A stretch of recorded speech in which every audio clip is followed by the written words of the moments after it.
अस्सलाम वालेकुम नाज़रीन, एनके न्यूज़ में आपका खैर मक़दम है। मैं हूं नेहा खान। नज़र डालते हैं आज की अहम तफसीलात पर। दोनों शहरों को पीने का पानी सरबराह करने वाले ज़ख़ायर आब हिमायत सागर व उस्मान सागर, इन दोनों तालाबों की सतह आब लबरेज होने की उम्मीद है। ये ज़ख़ायर आब गुज़िश्ता तकरीबन 100 साल कबल लाखों रुपए की लागत से तैयार और कायम किए गए थे। इसके बानी 7वें निज़ाम मीर उस्मान अली खान हैं। तालाब के क़याम का मकसद अवाम को तग़यानी से महफूज रखना था। चुनाचा 28 सितंबर 1908 ईस्वी में हैदराबाद में तग़यानी आई, जिससे हजारों अफराद मारे गए, सैकड़ों बेघर हुए। उनमें से दक्कन हैदराबाद के मशहूर शायर अमजद हैदराबाद का खानदान भी शामिल है। इस दौरान निज़ाम हफ्तुम में मीर उस्मान अली खान ने रियाया के लिए मुख्तलिफ मकामात पर लंगर लगाया, जिसमें खिचड़ी, खाना वगैरह और दीगर ग़िज़ाएं भी शामिल थीं।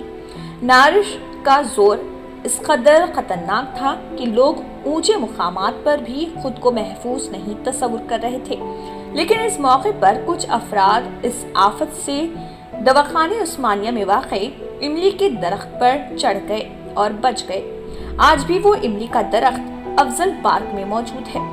हर साल इस दिन को बड़े एहतमाम से मनाया जाता है और तग़यानी के वक्त को याद किया जाता है, जिसमें इस दरख्त ने तकरीबन 150 अफराद की जान बचाई थी। इस सिलसिले में हमारे नुमाइंदे एम.ए. रशीद ने समाजी जहदकार इलियास शमसी व दीगर से खुसूसी बातचीत की। पेश है ये खुसूसी रिपोर्ट।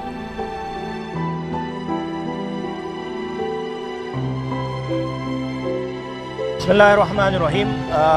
28 सितंबर हैदराबाद की तारीख़ का एक ऐसा अलमिया और तारीख़ी दिन है जिसे हैदराबादी कभी नहीं भूल सकते। जी हाँ, तारीख़ हैदराबाद की और ख़ास तौर से ये जो दरख्त आप मेरे पीछे देख रहे हैं, इस दरख्त की तारीख़ ये है कि हैदराबाद में इसके बगल में जाने वाली मूसा नदी की जो तग़यानी आई थी, जो कि अनंतगिरी हिल से निकलकर छोटी छोटी जो नदियाँ बहती थी या छोटे छोटे जो नाले बहते थे, वो सब मिलकर मोइनाबाद, चेवेल्ला से होते हुए यहाँ से गुज़रते थे। लेकिन 1908 में जो तग़यानी आई थी, उस तग़यानी के अंदर यहाँ पे इसके अतराफ़ व अकनाफ़ के पूरे इलाके डूब गए थे, जिसके अंदर कोयलावाड़ी है, हुसैनी अलम है, दारुशिफ़ा है और तकरीबन यहाँ का जो ब्रिज था वो ब्रिज भी बहकर चले गया था। हज़ारों की तादाद में लोग परेशान हो गए थे, जिसे आज की ज़बान में अगर मैं तग़यानी कहूँगा तो नौजवान नहीं समझते, बल्कि इसे अगर इंग्लिश में कहा जाएगा तो मूसी फ्लड कहा जाता है।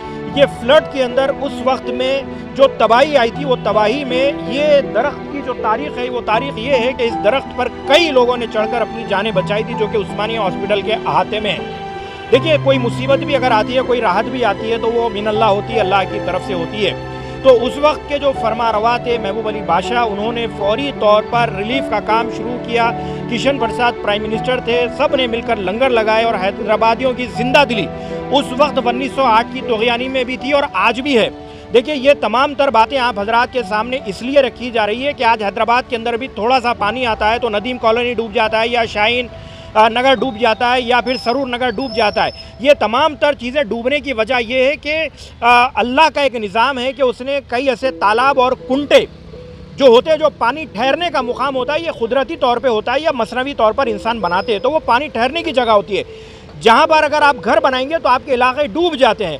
और ये जो मूसा नदी के अंदर जो ये तग़यानी आई थी, ये कुदरती तौर पर थी, जिसकी वजह से ना सिर्फ लो लाइन एरियाज़ बल्कि ऊपरी इलाके भी कई हज़ारों की तादाद में लोगों के घर डूब गए थे। अमजद हैदराबादी की तारीख़ भी आती है, बड़ी प्यारे अंदाज में उन्होंने बताया कि किस तरह से उन्होंने इस तग़यानी में उनके वालदा, उनकी अहलिया और उनकी बच्ची जो मासूम बच्ची थी, उसका हाल भी उन्होंने बयान किया। लिहाजा ये हमारे लिए ना सिर्फ ये मुकाम इबरत है, बल्कि निशान इबरत भी है कि अल्लाह की कुदरत से टकराने वाले हम काम ना करें। और ये एक दरख्त सिर्फ लोगों को बचाने के लिए नहीं है, बल्कि आज ऐसे ही दरख्तों की कभी भी हमें ज़रूरत पड़ सकती है। आज जो हैदराबाद के अंदर हम कंक्रीट जंगल बना रहे हैं, दरख्त काट रहे हैं और अपनी बिल्डिंगें बना रहे हैं, उस वक्त के लोग तारीख़ के अंदर ये बताते हैं कि तग़यानी के अंदर कई ऊपरी सतह तक पानी आ गया था, लोग बच नहीं सके, जिसकी वजह से लोग पानी के बहाव में बहकर चले गए। तो ये एक ऊंचा सा दरख्त, उसने कई हज़ार लोगों की जान बचाई। लिहाजा दरख्तों को लगाइए और कुदरत के साथ टकराने वाले हमें काम नहीं करना चाहिए, और अल्लाह का शुक्र भी अदा करना चाहिए कि अल्लाह ने अपनी कायनात के अंदर ऐसे दरख्त भी दिए जिस पर चढ़कर लोगों ने अपनी जानें बचाई हैं।